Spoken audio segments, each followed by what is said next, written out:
Welcome to Wheels, Deals, and Meals, where we talk all things good food, good business, and good cars. And now, here is your host, Arnold Garcia, founder and CEO of Petra Automotive Products. Let's roll. Well, we're excited. We're here at the Petra International Convention at a great hotel, the Hotel Grand Duca in Houston. If you've never been here, you really need to come stay at this place and just see this place. Eat here if you just want to stop by and eat. But it's a beautiful, beautiful Italian boutique hotel. And we have the honor of having a good friend of mine who, through the past 3 years, we've gotten to know each other tremendously, and I love him tremendously. Michael, thank you for being on the show. Hey, my pleasure. Thank you. It's a pleasure to be here. And welcome to Houston. Yeah. Now, have you been here before? I've been here before, but just in and out for business. Yeah.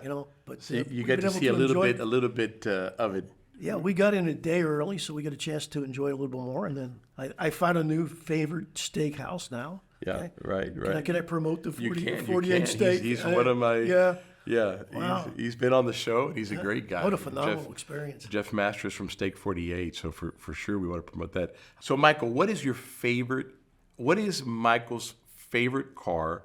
Well, I got it out of my system several years ago. I bought a Continental convertible, a Bentley, and I enjoyed that for many years. Very expensive to keep upkeep.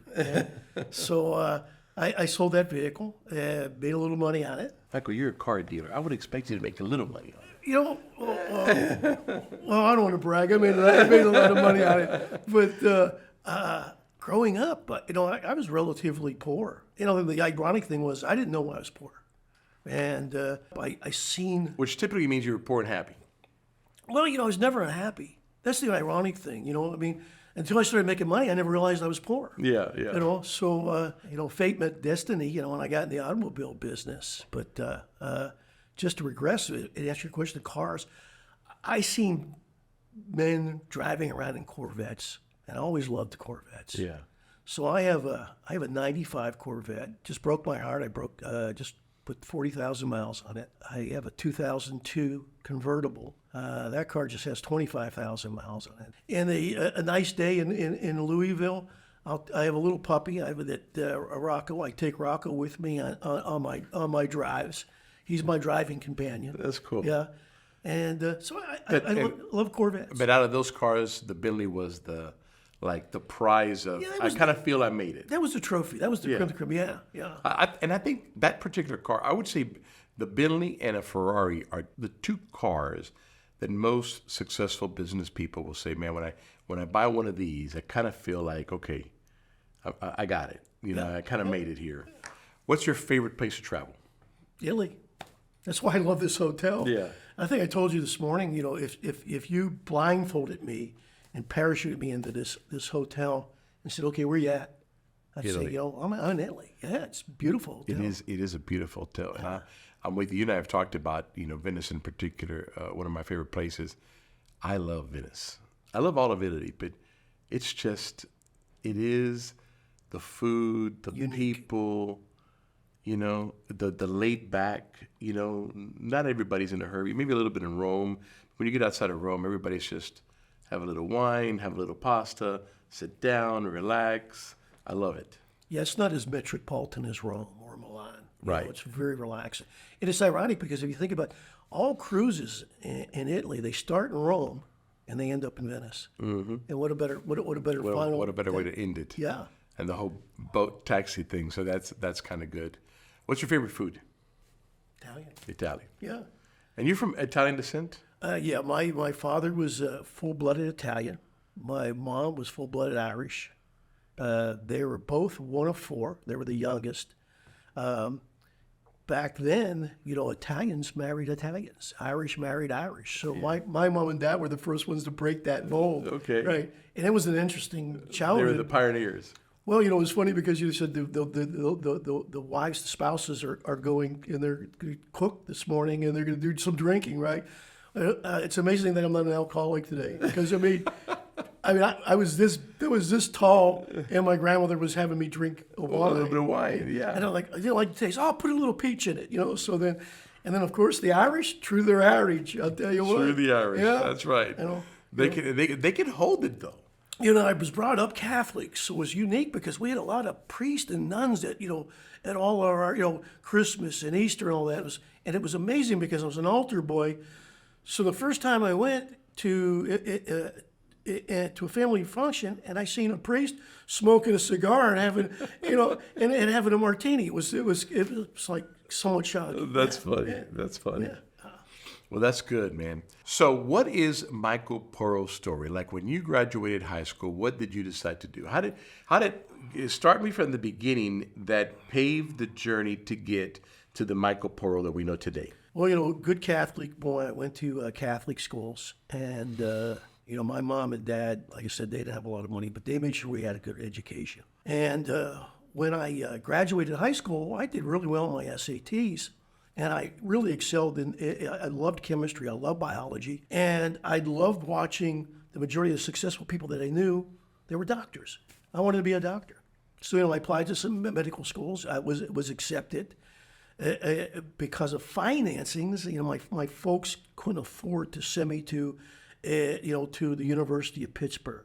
So through my counselor, he said, listen, Michael, what you can do is you go to Allegheny Community College, you get the first 2 years, we'll make sure that all your courses transfer. So my folks, my mom was willing to, she wanted me to stay in town. So we kind of negotiated. She agreed to buy me a car so that I could have a nice set of wheels to go back and forth. My father negotiated that and said, hey, listen, he's going to pay for half of it, we'll pay for half of it. Well, unfortunately, after my freshman year, my folks had some marital problems. They separated. So when they separated, my income separated. So I didn't have the money. So I was working part-time in a restaurant. My uncle remodeled this restaurant. I became friends with the owner because I would do some side jobs for him after work. And I said, what are you doing? I said, I'm going back to school. I said, can I get a part-time job with you? And he says, well, what would you like to do? I said, well, I'd like to bartend. He said, well, you don't have any experience. So on my dime, I went to Pittsburgh Bartending Academy. I'm a mixologist. And so how old were you at the time? Oh, God, what? 19 or so? 18, 19, yeah. Okay. I was keeping my car payments intact, fell behind on my insurance, right? So I was struggling to make all that and going to school. So I decided, I was going to take a semester out of school, just do this full time, get caught up on my bills, get everything handled. My mom was living one location. I was living with my dad, so my younger siblings that went with my mom. And I was coming, one of my steady clientele was a gentleman by the name of Dave Schwartz, Dave and Bernice Schwartz. They owned a Dodge dealership in Pittsburgh called St. Clair Dodge. And they would come up to the bar, and they were frequents. And they would bring their general manager or their service director. Got to know their general sales manager real well. His name was John Stitch. And John was a great guy. And he said, Mike, let me tell you something. Your personality, you'd make a lot of money in my business. And I'm thinking, me, a car guy? I want to be a doctor. They're liars. They're cheats. They're thieves. I had the same proof. I'd say the perception of them that unfortunately some people think of our industry of today. Unfortunately, we still have some dealers that earn that reputation. But I was going, to show my age, I was going to a disco one night with a good friend of mine and a girlfriend, and we were leaving the disco. Some drug-out maniac hits us head on. And it was a pretty bad accident. I was very lucky they had a plastic surgeon on call at the hospital because I split my lip already here. And back then, they talked about, we weren't wearing any seatbelts. Okay, there was no airbags, so we were very fortunate. Everybody survived the accident, and nobody had any, lifelong injuries. Now I'm out of a car. I settled like the next day because I had no insurance. Pennsylvania was no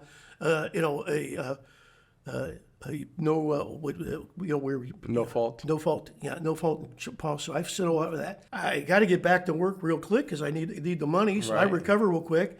I go back to work. A week later, the owner tells me he's selling the restaurant.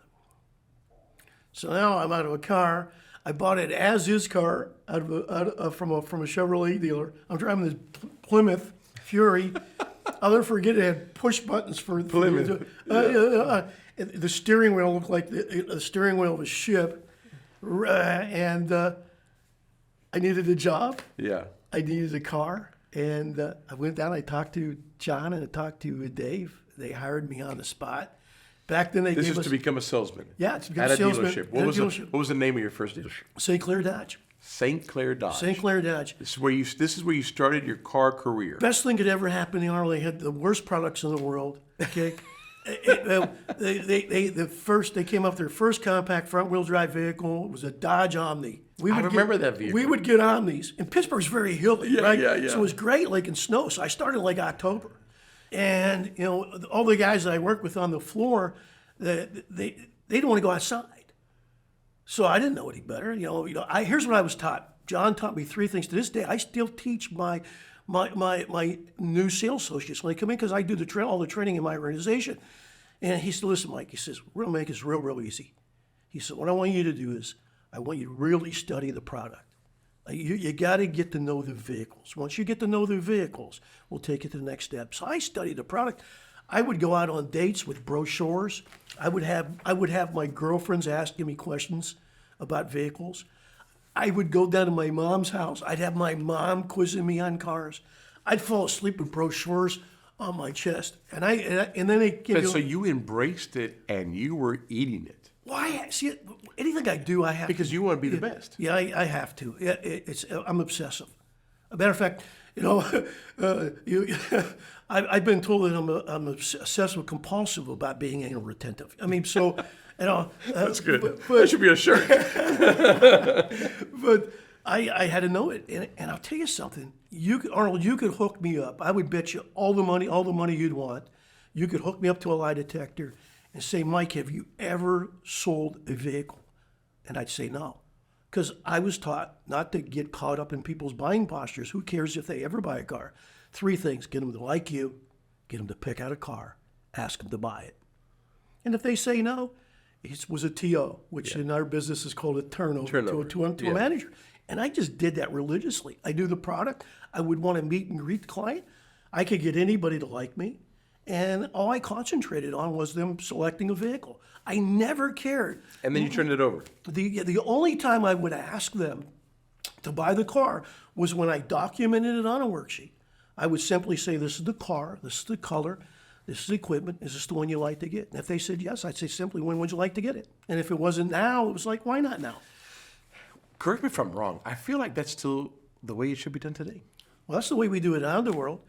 We're a little country store, a little Honda country store. Last year, I don't know about little, but well, last year we sold just shy of 3,000 new and used, and that's the way we do business. My slogan is, we do it your way. I get a kick. I stopped going to NADA, conventions, because everybody's looking for the right process. Mm-hmm. We'll really think about logically, what is the best process? It's the one the client wants, right? Yeah. So our slogan is... It's their process. My slogan is, we do it your way.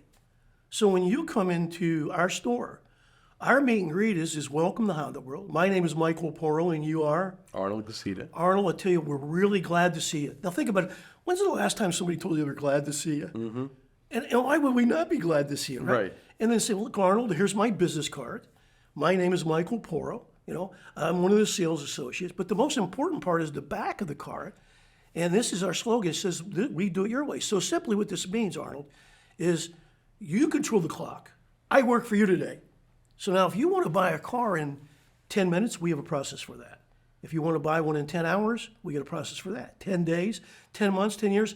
If you never plan on that, okay, I work for you today. So you just tell me. And then we go right into the selection and I've heard you say that before, and I think it's phenomenal. Well, because so many times people get set on their ways, and now you begin to make friction with the customer, right? They're like me. I don't want to spend 10 hours at a dealership, right? I want to be the 10-minute guy. Yeah. Right? I know what I want. Let me buy it. Let's go. Let's get out of here. Yeah. Right? But people get stuck on, this is our way, and you got to fit in this. And what you did is you opened up and said, look, we're going to fit in you, how you want to do this. Which is great, but don't hurry up too much. All right, so you're a salesman. What's next? I was a salesperson. I started in '78. my dealer used to leave the automotive news laying around. So I pick up the automotive news. On the very back, if you remember the back page, sure.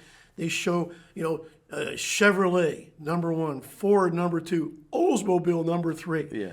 Now, you're familiar with Pittsburgh? Yes. It's the three rows, which is really great. You got Hodges coming in. Right, my eyes is Merrill coming in. Hodge, yeah. So, lifelong Steeler fan. So, Did you get to talk to him last night? no, I didn't. I didn't get a chance. Okay. I didn't get a You'll chance. have it. So we had so many good things going on last night, by the way. It was a phenomenal event. Anybody hasn't been to this, I highly recommend. Do whatever you can to get here. So I started looking at these things, and I'm an inner city guy, right? So I was working on the South Hills, because everything in Pittsburgh is North Hills, South Hills, West Hills. Right. So I was living in the South Hills. So I was from the inner city, and I'm looking at the automotive news, and I'm with Chryslers. And I mean, the product was horrible. It really was.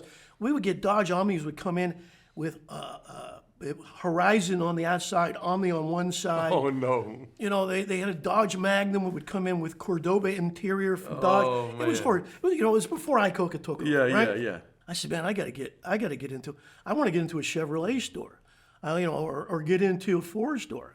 So I had a gentleman that I worked with, and Lewis was a sales manager at an Oldsmobile store where I lived. It was actually a mile from where I lived.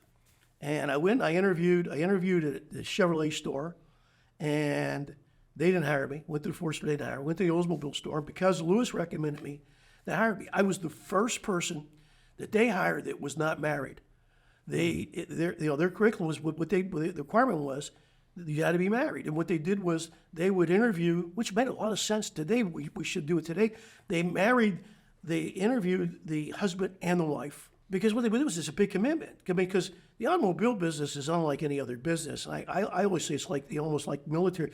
You have civilians, because civilians, they work 9 to 5. They get the weekends off. They get the evenings off. Not in the automobile business. Not in the automobile business. We worked at 9 to 9, Monday, Tuesday. Wednesday was a You really half have day. to be the right person to get into the car business because of that. It is long hours. We can't deny it. And whoever you're married to better realize that. Which I think it was really easy for me, because I couldn't imagine it. Because I'm a recovering workaholic. So I mean, I become number one real quick, and I'm a process guy. So you get the Oldsmobile dealers Yeah, I got into the store. as a salesman. As a salesman. Another great blessing was the store was affiliated with Automotive Profit Builders, APB. Brilliant gentleman by the name of George Libben started the company.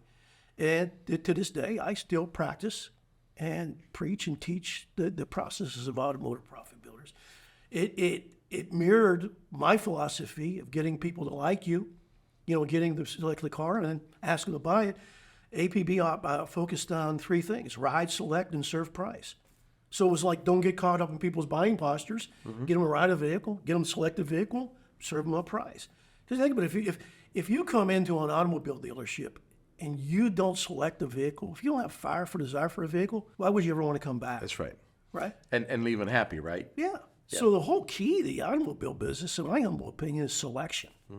Forget about selling cars and closing, and because I'll tell you something, if a client really has some fire for desire for a car, you don't have to be a strong closer. No, he's going to buy it. Yeah. He wants it. Right. He wants Well, it. you have to create that fire for desire. Yeah. Right? And, Okay, so you're a salesman at the Oldsmobile. How long were you there?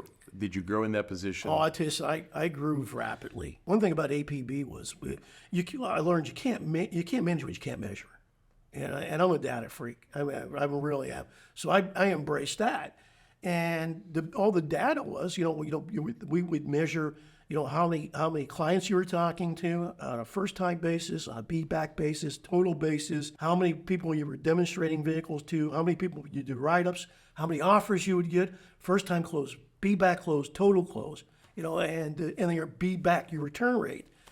So I totally embraced that. I mean, I became obsessive with it, right? And I started doing really well. So next thing you know, they said, well, hey, listen, can you think you could duplicate that with 5 people? And I said, yeah, absolutely. So I became a sales manager. So when you became a sales manager, how old were you? Oh, God, 20. Yeah, I remember going to the bars with the guys, and You weren't ready for the bar, yeah. I never regarded you could show up in a suit, right? Right. And that was really another reason to think, as a Catholic boy, I feel more comfortable. I feel more comfortable in a shirt and tie than I do, in a polo shirt. Right. So So you become a sales manager. Yeah. How long did you do that? I was a sales manager, and what happened was the guys that I was working with, they were lazy. So they pretty much delegated their jobs to me. So next thing you know, I was working the desk office where I was working the deals. Next thing I know, I was ordering Oldsmobiles. No kidding. I was ordering all the Oldsmobiles. We had a Honda franchise, and Honda allocated cars at that particular time. So I was handling the Honda allocation. And then they bought a GMC franchise, and they were looking for volunteers and who wanted to run that department. So I was the only person. When the GM came in and was looking for people that wanted to run that department, you could hear a pin drop on the, because Oldsmobile was the number one, Cutlass number one selling car in America. I had a Cutlass Supreme at one point. 1983 great product Cutlass line. Supreme blue. Oh yeah. Great product line. Honda got hot in '79. Yeah. And when I first went to the dealership, the gentleman who owned it, his name was Skip McCain, and Skip was a very distinguished looking guy. And he was very proud when he would meet somebody. He would tell everybody he was an Oldsmobile dealer with a Honda franchise. Well, in 1979, he became a Honda dealer. Right. Because Honda was like shooting fish in a barrel. It was so they were so easy. So, and then we had a fuel crisis, so it was really really turbocharged it. So I took over the GMC franchise. So next thing I'm ordering Oldsmobiles, ordering trucks, so we would do an annual review. But you're still doing that as the title of a sales manager. Yes. Okay. So then we had annual reviews. And I never forget it. The gentleman by the name of Carl was my general manager, and we did annual reviews. And I went in, and Carl said, "Well, Mike, what do you want to do?" I said, "Well, Carl, why do you deserve a raise?" And it's like, "Well, Carl," and unbeknownst to him, I said, "I'm ordering Oldsmobiles, I'm ordering the trucks, I'm handling on the allocation. I want the general sales manager's job," and he gave it to me. So now you become the general sales manager. Yeah. So I'm right now, but by that time I think I'm 22 and I was running the entire sales department. Phenomenal. Yeah. How long did you stay there doing that? I was with the Oldsmobile store. I left them in 19. When did I? I went to. I got recruited by a store in California. And I went to California in 1983. Under what position? General sales manager. Okay. Yeah. How long did you do that before you went to the next position? I was a general sales manager for 2 years. Then I became a general manager. When I got my first general manager's job, I loved it. I was running a Cadillac. Store, Subaru store. And then we bought a Pontiac store from THS. It was in Oxnard, California. And I was the general sales manager when I first started that store. And the GM had left. He was the owner's nephew. He bought a Chevrolet Toyota store up in Napa. And when he left, he recommended me to be the general manager. My owner, Dan Vreeling, was a great gentleman. And he was an absentee owner. So I'd see Dan maybe 3 times a year. So he comes into town and he said, "Listen," he says, "Bill," and then the gentleman that I replaced, Tom Morandi, they said, "Tom and Bill recommend you as the next general manager." Well, I was having fun. I had 20 salespeople. I ran 2 teams and 8 each shift. And I mean, I turned the light switch on, and we'd have 200 cars sold before we even thought. So I was having fun. I was selling cars, making money, having fun, and I was great at my job. I mean, I would go head to head with anybody as a general sales manager in the automobile business. Yeah. I just loved it. And I was like, general manager, and it was like they were like devastated that I had to think about taking the job, because the only thing I knew about accounting was what pertained to my check. The only thing I knew about service was pertaining to my check, parts. And we had a collision center, body shop. They call them body shops. Body shop, yeah. There's nothing about that other than what it pertained to my business. Right. So he sat down with me, and I told him, I said, I told him a little fib, and I fibbed my way out of it. I told Dan, I says, let me think about it. Let me go home and talk to Renee. That was my wife. And I said, and he was just really puzzled. So I went home, I talked to Renee, and I said, really, it's just not interested in doing it right now. I just love what I'm doing. To me, happiness is don't get me wrong, I love the money, but it's not all about the money. I loved what I was doing. And to me, happiness is having $1 more than I need, right? And I had more than $1 more than I needed. Yeah. So, and I was having fun doing it. So the next morning, I'm an early morning person. Very rarely, nobody in operations beats me in, right? I'm back at having coffee with the service advisors in the morning, right? Yeah. And talking to the technicians. So I come in and the light in Dan's office is on. It's like, wow. And next thing you know, he's paging me to come to his office. Yeah. So I came in, walked in his office, and he said, listen, he says, I didn't sleep really well last night. He says, I'm really puzzled. He said, I'm offering you a position where you're going to double your income, okay, and expand your career. He says, and you told me that the only reason we do is because you wanted to go home and talk to your wife. And he taught me a close to this day that I use. I should patent it. Okay? And he says to me, Michael, is there anything other than you talking to Renee would stop you from taking this position? And I said, no. He says, well, what did you and Renee talk about? Well, Renee actually recommended I take it then, right? I think she wants the money, right? Yeah. And he says, well, is there anything in that? He says, what's holding you back? I said, Dad, I don't know anything about service other than when it pertains to my check, like I told you. Same thing with accounting, same with the parts, same with he said, was there anything other than that? I says, no. He said, well, then what you're going to do is you're going to learn on my dime. Well, back in NADA wasn't doing dealer academy. But we were JM dealers, so they had dealer sun school.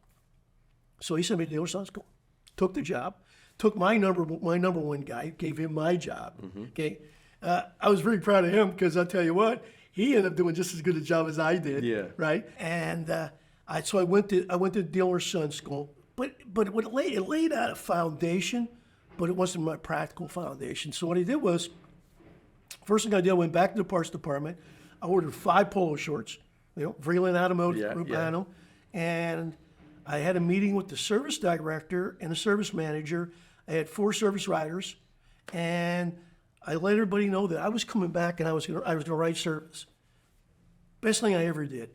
I went back there, got a real quick kinship with the service advisors. I told them anything that I write, based on what I write, they're gonna get paid on it. So Arnold, if you do 25%, you'll get 25% of what I want. Etc. And I started working. It was great because we had no warranty clerks back then. We coded all our own warranty work, so I learned how to be a warranty clerk, right? Yeah. So now today, when I go to talk to my warranty clerk, and I look at, because I get that, and it's so nice because I truly believe you have to. Anything in life, there's the 3 strongest human feelings of emotions is to me is sympathy, empathy, and apathy. If you feel sorry for somebody, that's not going to help them get better. Apathy's never gonna, it should have any place in a human. But when you have empathy, when you can walk a mile in somebody's moccasins, then they can relate to you. And and you've been in my store. I mean, my people can relate to me. I'm very and I can relate to them. That's one of the great things about you is that people can relate to you.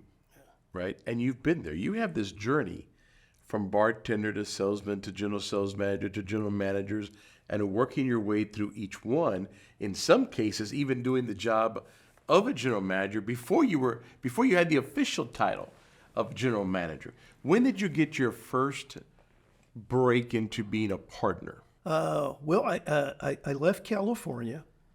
I was recruited by the Sam Swope Automotive Group. When I came to town for them, the gentleman that was the general manager, he was the general manager for Pontiac, GMC, and BMW. And I met him. His name was Mike Murphy. Mike has a very successful Kia store down in Georgia, and I was Michael's general sales manager, and we were very successful. We ended up buying another Pontiac store through the slopes on the east end and the west end of town, south west town, and I circulated between those stores. Then the slopes offered me their largest store to be their sales director at the Honda store, and I did that for almost 3 years. Was having a ball. Again, I ran into the promotion wheel. So when I left the General Motors store, they kind of went down. They went down in sales, and they wanted me to go back as the general manager and run those stores. So I was replacing the guy that brought me to town. That was rather uncomfortable because I had a great deal of respect for him, and I did everything in my power to not take the promotion. Mm-hmm. So what I figured I'd do is I went home and I talked to my wife, and I said, I really don't want to do it. And I said, but here's what I don't want to do. I don't want to prevent the opportunity if I can become the general manager of the Honda store, the Lexus store, the BMW store. So I don't want to piss Mr. Swope off and say, Porro doesn't appreciate that. And get me out of the loop. So I said to him, and if Dick Swope ever sees this, Dick, I apologize. I said, what I'm going to do is, Renee was Renee's idea. And she goes to me, well, just go in and make him an unrealistic offer. So I met him. I made him an unrealistic offer, and he accepted it. Perfect. Well, the General Motors stores at that time we were losing a ton of money. So the offer I made him, it was like giving me 25% of the business, a $10,000 salary, and it was like nothing to him. Back then for sure, for sure. So because 25% so nothing was your first entry as a partner was at GM store. No. I took over those stores, and then when I left those stores, I went. Long story short, turned those stores totally around. And then I was offered a pay cut after turning the stores around. Nice. So, God works in mysterious ways. And I was, about that same time, I was offered a job to run a Toyota store in town. So here I am running a Pontiac store. To go Pontiac to Toyota, that's a no-brainer. No-brainer. So I went to work for the Jeff Wyler Automotive Group. Jeff and his family are phenomenal people, really phenomenal people. And I worked for them for 4.5 years, and then I went back to Swope.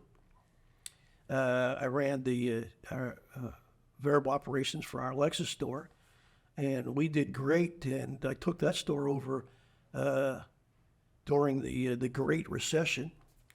I took that store over in 2008. And 2008, 2009, 2010 was 3 of the best years we ever had. So because of that productivity, the Swopes gave me the Honda store as the general manager. I had worked there for a while as the operations director. So the general manager and I were really real good friends. And it was great because I went in and he moved up to COO. His name was John Hill, very, very nice gentleman. And I was running a Honda store, and the next thing I know, they're selling it. And I hit the lottery. I had probably one of the finest gentlemen I ever met in my life. His name was Terry Taylor. Very few people know Terry Taylor in the automobile business, and that's the way Terry likes it. But Terry came in and he sat down with me and he said, listen, he says, I'm buying the Swope Group because of your dealership. He says, so whatever you need, you got. And the day he came in the dealership, he brought his team in. I called them the dream team. So I apologize to the guys. I said, when we were doing the buy sell, everybody in corporate, of course, I called them the suits. I give everybody a title. Yeah. We had the suits, and then Terry surrounds himself with brilliant people. Sure. I mean, it's like 24/7. You could have a 20 group because anything you need, you're supplied with. Yeah. I mean, anybody that's partners with Terry Taylor and not successful, shame on you, because there's no excuse for it. Right. And basically, we needed to grow. Our fixed operations wasn't large enough. And immediately, without a question of doubt. I just told him, I got together with their engineering team. I told them everything I wanted. Everything I wanted, he gave me. And he says, "Don't worry about it." He says, "Don't. You're gonna have to pay for it, right?" Yeah. So I mean, and we have a So that was the first entry to partnership. that was my first entry to partnership. And there you are. Yeah. The only thing I regret, I should have bought more. Oh, I should have bought more of the store. Everybody looks back and goes, That's the only "I should have bought more. I should have bought more." But I'll tell you something, man. Arnold, I've been blessed. I mean, I've had a great journey in this thing. I mean, and I don't look at it as working. I mean, I look forward Because to you it. love it and you enjoy people. Yeah, the hardest thing for me. And you enjoy mentoring. Oh yeah, I love doing it. Speaking of that, so if somebody maybe came into your dealership or somebody's watching, they're gonna, because and I've said this often, right? So how long have you been in the business in total? Well, let's do the math. I got into business in 1978, right? Yeah. So I got into business. It was October '78. So what? So 55? Is it 45? I think it's 45. 45. 45. 45 years. So people see the Michael Porro today, Yeah. but there's this journey, right, that started when he was a bartender. Yep. So somebody coming into the business today or coming to work for you, young person, what a quick advice could you give him so that he can get on the route to also grow and be successful? What is the best advice you can give somebody getting in this business today? Well, if you think about it, think of our industry. We've created more millionaires than any other industry in the world. Just dedication, commitment. I think in anything you want to be at, you have to commit yourself. You got to go all in, and it's just listen. I've learned more in my life by listening and asking questions than talking. It's the old thing. That's why God gave us 2 ears and 1 mouth. Well, it's part of my prayers. I mean, I pray every night. For God to help me become an elite person of asking questions and listening. Yeah. Because I think it happens. Most people want to tell. And people don't learn that way. They forget. So what you want to do is hearing and listening are two different things. But I think what we can do is you have to stay a student. See, I'm still a student of the industry. I'm still learning. I'm green and growing, and I never want to become ripe and rotten. So work hard, embrace it, love it, and be a student. Yeah, just show up every day and just listen. Find a mentor.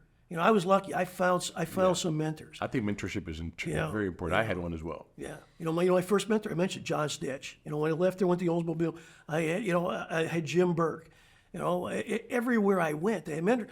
And then when I became affiliated through Automotive Profit Builder, I mean, God, I had some brilliant men. Bob Pert, and Bob, for years when he even retired from Automotive Profit Builders, he helped make JM Lexus #1. He was their training manager for years. It's just, I would look at people like you. Like if I came into Petra, I would look at what you were doing, and I would want to mirror whatever you're doing. I would want to know who's your top distributor. Because that's the guy that I want. That you want to be like. Well, I want to beat him. Yeah. There's no doubt about it. Yeah. Nobody. I'm from Kentucky. Nobody remembers who was #2 in the Derby last year. Right. Who won? It's not top 3. It's who won it. Yeah. Well, look at my store. We're in a Ford town. Okay. Ford has the friends, family, the X plan. I mean, everybody in town qualifies for the X plan. They got 3 factories. Right, we got a Toyota factory that 40 minutes from us. I ran a Toyota store in southern Indiana. We would do 30, 40 employee plans. Right, Honda doesn't have a robust employee plan. We have no Honda employees there. We got to sell every store, not only in the city of Louisville, but we're the #1 volume new car manufacturer in the state of Kentucky. And that's because of people. Yeah. It's not because of the product. It's because of people that do what you just said, embrace, love it, and then that somebody is mentoring them. And that somebody is obviously you, because it all starts at the top, one way or the other. Michael, thank you for being with us. My pleasure. It is an honor to have you here. Thank you for doing this with us. The honor is all mine. It really is. I love you and love your family. And I tell you, love you too as well. If I could just help you close this, I tell you something. You and I are business partners. You'd be really proud when you see our data. Our express department in my 20 group, the average dealership in my 20 group struggles to get 2.5 hours. Okay, flat rate hours per RO. We do that in our express department. And as you know, we sell a lot of Petra. And I tell you, I'd be remiss in not mentioning Rick. Okay, Nally is our local distributor. There. He's absolutely phenomenal. He is phenomenal and a phenomenal team. But you and I became business partners, and we met at Business Bourbon Cigars, and I just loved watching you interface with your family and your friends, and how well you treated me, and it's like. I wanted to become a business partner with you. I'm glad we did. We did what you said, right? So we became friends before we became anything else. Yeah. And I think that's important. I tell people all the time, somebody can move a bottle, change a company, but when you're a friend, you're a partner, it's a whole different world. And that's what we want. We want all of our customers to be our friends and our partners. We want to do life with them, not just sell them a bottle. Yeah. So thanks again, brother. Hey, my pleasure. Thank you. Appreciate you. This was fun. Thanks. Thank you for listening to Wheels, Deals, and Meals, your main source for all things good and fun, business, food, and cars. If you like this episode, make sure to rate us and subscribe. If you would like to be a guest on our show, please leave a message at the link below. Till next time, happy eating.